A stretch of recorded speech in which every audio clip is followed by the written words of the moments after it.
ម៉ាក់ណាខ្លះពិបាកក្នុងការកំដៅទឹកដោះចល័តមែនតែនតែងតែកពប់តែងតែហៀតែងតែប្រាទៅអត់ត្រូវទំហំកដមិនបន្ទោសទៅលើម៉ាស៊ីនទេតែអាចថាមកពីយើងអត់ថ្នាក់ខ្លួនឯងតែម្ដងអញ្ចឹងម៉ាក់គួរតែប្រើប្រាស់ជាមួយនឹងបំពង់ដាំទឹកក៏ដូចជាកំដៅទឹកដោះចល័តដែរម៉ាក់មីមួយនេះព្រោះថាម៉ាក់អាចកំដៅទឹកដោះដោយអត់បារម្ភថាដបប្រភេទណាអត់កពប់ប្រឡែកទេគឺម៉ាក់ចាក់ចូលទៅក្នុងដបហ្នឹងធ្វើការកំដៅតែម្ដងអញ្ចឹងមិនថាម៉ាក់ប្រើដបក៏តូចក៏ធំក៏ជ្រុងក៏មូលអីទេចំណុចពិសេសគឺកំដៅទឹកដោះអត់ខូចគុណភាពទេមានមុខងារអូតូស្វ័យប្រវត្តិតែម្ដងបែបហ្នឹងហើយទើបឃើញមានប៊ូតុងរហូតដល់4ហើយអាចដាំទឹកឲ្យពុះរហូតដល់100អង្សាអញ្ចឹងគ្រាន់តែកម្ដៅទឹកសម្រាប់ឆុងម្សៅដោះគោអត់ជាបញ្ហានោះទេចង់រំលាយទឹកដោះបង្កកក៏បានដែរហើយអ៊ីណុកនេះគឺល្អប្រភេទ316បានន័យថាម៉ាក់កម្ដៅអីទៅគឺអត់មានប៉ះពាល់ទៅដល់គុណភាពឬក៏ធ្វើឲ្យរសជាតិផ្លាស់ប្ដូរនោះទេនិយាយទៅតម្លៃសមរម្យមែនតើម៉ាក់ដាក់ប្រើហើយគឺឲ្យ feedback ថាល្អប្រើមែនតើអញ្ចឹងម៉ាក់អាចសាកល្បងបានមាន free ជាមួយនឹងដុំសាក fast charge មួយទៀតវិធីរំលាយទឹកដោះបើសិនជាយើងអត់មានម៉ាស៊ីនកម្ដៅយើងអាចធ្វើបែបនេះបានម៉ាតែត្រូវការរយៈពេលយូរបន្តិចហើយបើធៀបជាមួយនឹងការប្រើប្រាស់ម៉ាស៊ីនកម្ដៅហើយបើចេញទៅក្រៅទៀតពិបាកមែនតើកពុបប្រឡែកលាក់ពេញនឹងឥឡូវហើយមានតែម៉ាស៊ីនកម្ដៅម៉ាមីឆ្លាតបីមួយនេះកុំថាតែរំលាយទឹកដោះបង្កកចង់កម្ដៅទឹកដោះធម្មតាចង់កម្ដៅទឹកសម្រាប់ឆុងម្សៅទឹកដោះគោចង់ដាំទឹកឲ្យពុះក៏បានដែរចំណាយតែម្ដង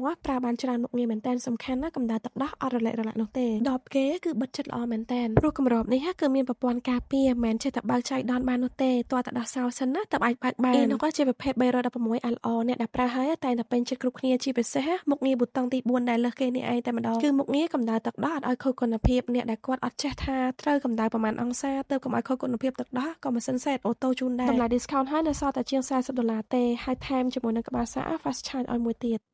ឆ្ងល់អត់ម៉ាក់បើយើងឆុងម្សៅដោះគោនៅ70អង្សាសេតាម WHO ឬក៏តាមនៅលើកំប៉ុងម្សៅដោះគោគឺក្តៅមែនតើយោឲ្យកូនញ៉ាំភ្លាមអត់បានទេអាលៀកមាត់តែម្ដងអញ្ចឹងខ្ញុំគួរឆុងម្សៅដោះគោនៅប្រហែលអង្សាសេទៅហើយតែអ្នកគ្រូឆុងបែបណាទៅរាល់ដងសម្រាប់ខ្ញុំនៅពេលដែលខ្ញុំអត់ប្រញាប់ខ្ញុំឆុងនៅ70អង្សាសេយើងទុកឲ្យត្រជាក់តិចទៅគឺកូនអាចមុំបានតែបើប្រញាប់អីអញ្ចឹងគឺពេលខ្លះគឺឆុងត្រឹមតែ40ទៅ45អង្សាសេទេគឺឆុងភ្លាមគាត់អាចមុំភ្លាមបានតែម្ដងចុះម៉ាក់វិញឆុងនៅប្រហែលអង្សាសេដែរហើយពេលចេញទៅខាងក្រៅវិញម៉ាក់យកទឹកអីឆុងម្សៅដោះគោឲ្យកូនដែរសម្រាប់ខ្ញុំទោះបីចេញខែវអត់មានភ្លើងអគ្គិសនីក៏ដោយក៏ខ្ញុំអត់យកទឹកនៅស្ថានភាពធម្មតាមកឆុងម្សៅដោះគោឲ្យកូនដែរខ្ញុំនៅតែប្រើទឹកក្តៅអ៊ុនតិចព្រោះតែខ្ញុំមានម៉ាស៊ីនកម្ដៅទឹកដោះចល័តមួយនេះមិនមែនកម្ដៅបានតែទឹកដោះម្ដាយទេណាម៉ាម៉ាអាចកម្ដៅទឹកឆុងម្សៅដោះគោក៏បានមានម៉ាស៊ីនកម្ដៅម៉ាមីមួយនេះគឺងាយស្រួលមែនតើសំខាន់គឺមានមុខងារសម្រាប់មេរោគបានទៀតព្រោះថាអាចដាំទឹករហូតដល់100អង្សាបានប្រភេទអ៊ីណុកគេល្អ316ម៉ាម៉ាហើយបិទចិត្តល្អអត់បារម្ភរឿងលេខរឿងហៀអីទេ